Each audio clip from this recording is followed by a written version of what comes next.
قاتلوهم يعذبهم الله بأيديكم ويخزهم وينصركم.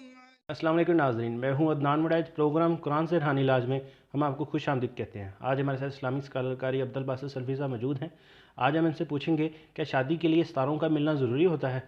السلام علیکم قاری صاحب۔ وعلیکم السلام ورحمۃ اللہ۔ الحمدللہ وقفا والصلاۃ والسلام علی رسول اللہ، اما بعد۔ عدنان بھائی، یہ جو آپ نے آج سوال کیا ہے، یہ بہت سارے لوگوں کا مسئلہ ہے اور بہت سارے لوگوں کو ان باتوں میں الجھایا گیا ہے۔ اکثر لوگ سوال کرتے ہیں، کالے کرتے ہیں اور پوچھتے ہیں جی ہمارا ستارہ دیکھ کر بتائیں، ہمارے ستارے دیکھ کر بتائیں، ہماری فلاں سے شادی ہو جائے گی، یہ دیکھ کر بتائیں۔ اب سوال یہ پیدا ہوتا ہے کہ یہ بات آئی کہاں سے؟ کس بندے نے انہیں بتایا کہ ستاروں کے ملنے کے بغیر شادی نہیں ہو سکتی؟ بہت سارے لوگ انہی باتوں میں لوگوں کو گما رہے ہیں کہ آپ کی جو ہے شادی ستاروں سے ملنے بغیر نہیں ہو سکتی۔ یہ کن کا نظریہ ہے؟ یہ کہاں سے نظریہ آیا؟ یہ نظریہ ہندوؤں سے آیا۔ یہ نظریہ وہ فلموں اور ڈراموں سے آیا ہے جن کو یہ صبح و شام دیکھتے ہیں، اور وہ جو جن کو یہ دیکھتے ہیں وہ کہتے ہیں جی مہورت نکلوائیں اور یہ کریں وہ کریں، پھر جو جا کر جو ہے وہ شادی طے کریں گے۔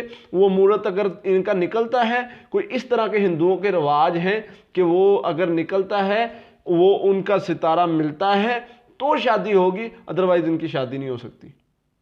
پھر وہ نکالتے ہیں کہ یہ کب اس کی پیدائش ہے۔ اور آج کل ہمارے مسلمان ان کی فلمیں ڈرامے دیکھ کے انہی باتوں کے پیچھے لگے ہوئے ہیں۔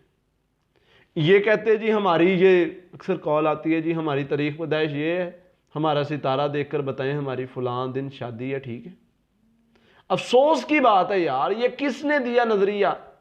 ان باتوں کے پیچھے کس نے لگایا؟ کس چیز کے پیچھے لگ کے یہ ان باتوں کے پیچھے لگے؟ یہ فلموں اور ڈراموں کے پیچھے، یہ ان چیزوں کو دیکھتے ہیں، ان ڈراموں کو دیکھتے ہیں، ان کے طریقہ کار کو دیکھتے ہیں، اور پھر اس کے بعد وہی اپنے بات سے پوچھنے لگ جاتے ہیں۔ بالکل ایسے ہی ہوتا ہے۔ پھر اس کے بعد یہ کہتے جی اچھا ہمارا بہت سارے رشتے ایسے ہیں جو اس وجہ سے نہیں ہوتے کہ پتہ نہیں ہمارا اس کے ساتھ جی ستارہ نہیں ملتا۔ کسی نے پیچھے لگا دیا جی اخبار میں اشتہار آ جاتا ہے جی آپ کا جو ہے نا ستارہ گردش میں ہے کہ نہیں، چیک کریں۔ یہ نظریہ کہاں سے آیا؟ میں نے دیکھا پچھلے دنوں باقاعدہ اس پہ ایپ بنا ہوا ہے۔ یار ان چیزوں کے پیچھے لگایا جاتا ہے جن کی کوئی اصلیت ہے ہی نہیں، حقیقت ہے ہی نہیں۔ یہ کون لوگ ستاروں کے پیچھے لگتے تھے؟ نبی صلی اللہ علیہ وسلم نے، حضرت ابراہیم علیہ السلام کی قوم، وہ کیا کرتے تھے؟ ان میں سے کچھ ستاروں کی پوجا کرنے والے بھی تھے۔ جب حضرت ابراہیم علیہ السلام نے ان کو ان کے طریقے کے مطابق جواب دیا، جو دیکھتے تھے ستارے سے معلوم کرتے تھے ہم صحت یاب ہوں گے یا نہیں ہوں گے، ہم کچھ دن بعد بیمار ہوں گے یا نہیں ہوں گے، وہ ستاروں سے معلوم کرتے تھے۔ جب حضرت ابراہیم علیہ السلام نے میلے پر نہ جانے کا بہانہ بنایا، اسی چیز میں بنایا، اچھا، اوپر دیکھا انہیں لگا جیسے یہ اپنا ستارہ دیکھ رہے ہیں، اور ان کو طریقے کے ساتھ بتایا کہ میں تو ان دنوں میں بیمار ہوں گا۔ ان کے طریقے سے جواب دیا۔ یہ ان کا طریقہ تھا کفار کا، جو ستارے دیکھتے تھے۔ آج بھی یہ نجومی ستارے دیکھنے کے دعوے دار، یہ اپنا ستارہ تو دیکھ نہیں سکتے۔ بندہ ان کو پکڑ لے اور پوچھے کہ اب میں تمہیں مارنے والا ہوں، اب اپنا ستارہ دیکھ کر بتاؤ کہ تمہیں مار کھاؤ گے یا نہیں کھاؤ گے۔ صحیح بات۔ اگر وہ کہے کہ نہیں کھاؤں گا تو مارے، اگر وہ کہے کہ کھاؤں گا تو پھر نہ مارے۔ یعنی یہ نجومی، اس کی کوئی حقیقت نہیں ہے۔ اب بھائی قرآن و حدیث نے کیا بتایا ان کے بارے میں؟ کیا حقیقت بتائی ہے؟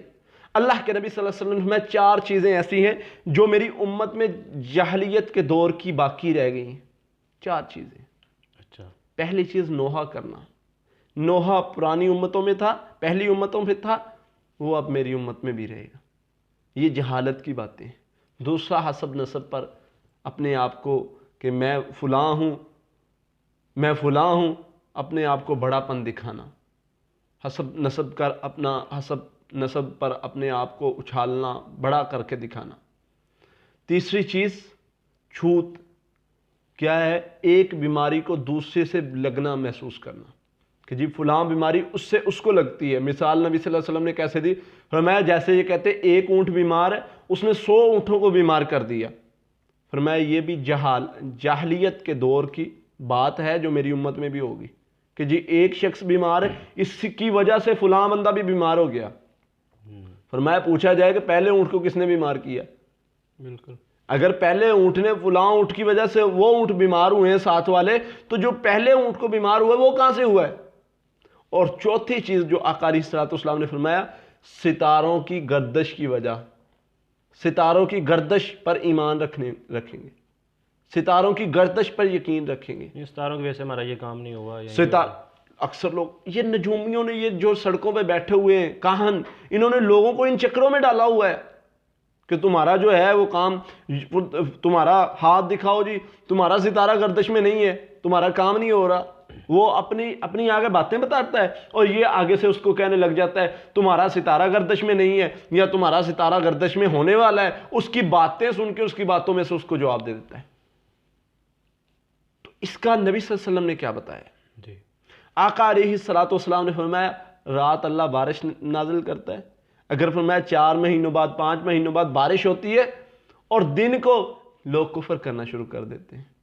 لوگ کہتے ہیں جی فلاں ستارے کی وجہ سے بارش ہوئی ہے, فلاں ستارہ گردش میں آیا اس کی وجہ سے بارش ہوئی. فرمایا یہ کفر کرتے ہیں, یہ کفر ہے. فرمایا کسی ستارے کا, قسم کھا کے اللہ کے نبی صلی اللہ علیہ وسلم نے فرمایا ہے, کسی ستارے کا نہ کسی کی زندگی کے ساتھ تعلق ہے, نہ کسی کی موت کے ساتھ تعلق ہے, نہ کسی کے رزق کے ساتھ تعلق ہے. حدیث تو ہمیں یہ بتا رہی ہے کسی کے شادی بیاہ کے ساتھ ستاروں کا تعلق نہیں ہے, کسی کے زندگی اور موت کے ساتھ ستاروں کا تعلق نہیں ہے, کسی کے مرنے اور جینے کے ساتھ ستاروں کا تعلق نہیں ہے, بالکل, کسی کی امیری اور غریبی کے ساتھ ستاروں کا تعلق نہیں ہے. ہم قرآن و حدیث پہ چلنے والے ہیں, ہم مسلمان ہیں, ہم ہندوؤں کی باتوں کے پیچھے کیوں لگ گئے ہیں؟ ہم ان کے نظریوں کے پیچھے کیوں لگ گئے ہیں؟ ہم ان کی باتوں کے, وہ جو نظریہ ان کا ہے, جو عقیدہ ان کا ہے, ہم ان کے عقیدوں کے پیچھے کیوں لگ گئے ہیں؟ یہ ستارے دیکھنے والے اگر ان کو اتنا ہی پتا ہو یہ اپنا ستارہ کیوں نہیں دیکھ لیتے؟ اگر ان کو اتنا ہی فائدہ یہ جانتے ہیں یہ آنے والا وقت دیکھ سکتے ہیں. بہت سخت الفاظ فرمائے نبی صلی اللہ علیہ وسلم نے ان کے بارے میں.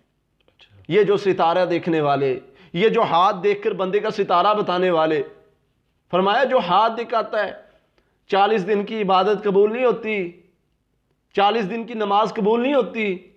جو ہاتھ دکھانے کے لیے جاتا ہے, جو ہاتھ دکھاتا ہے چیک کرنے کے لیے کہ میرے آنے والا وقت کیسا گزرے گا. اخباریں بھری پڑی ہیں پاکستان کی, آپ کا آنے والا ہفتہ کیسا گزرے گا, آپ کا آنے والا مہینہ کیسا گزرے گا.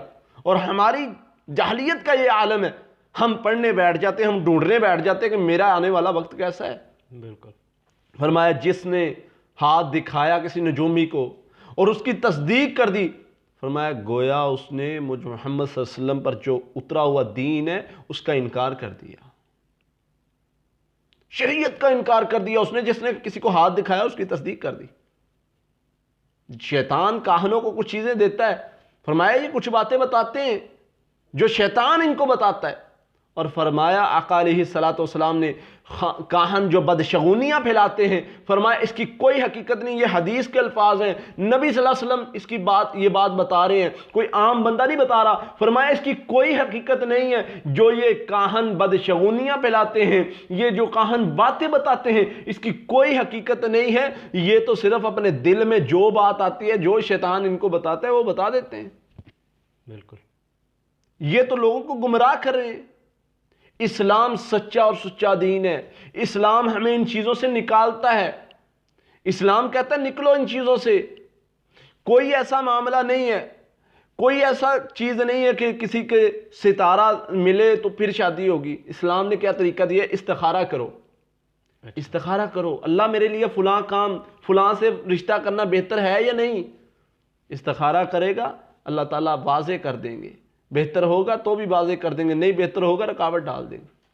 بالکل. اللہ سے جب انسان مشورہ کرتا ہے, استخارہ کرتا ہے, یہ ہے صحیح طریقہ پتہ کرنے کا. ویسے شادی کے جو ستاروں سے معلوم کرنا یہ طریقہ کار بھی غلط ہے۔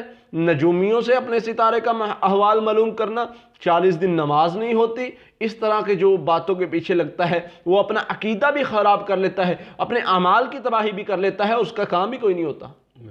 بہتر طریقہ کار ہے کہ استخارہ کیا جائے، استخارے کے ذریعے معلوم کیا جائے اللہ یہ میرا کام میرے لیے بہتر ہے یا نہیں، اگر بہتر ہے تو کس طرح میرے لیے بہتر ہے، اللہ تعالیٰ انسان کی رہنمائی کر دیتے ہیں۔ بالکل، بہت بہت شکریہ قاری صاحب۔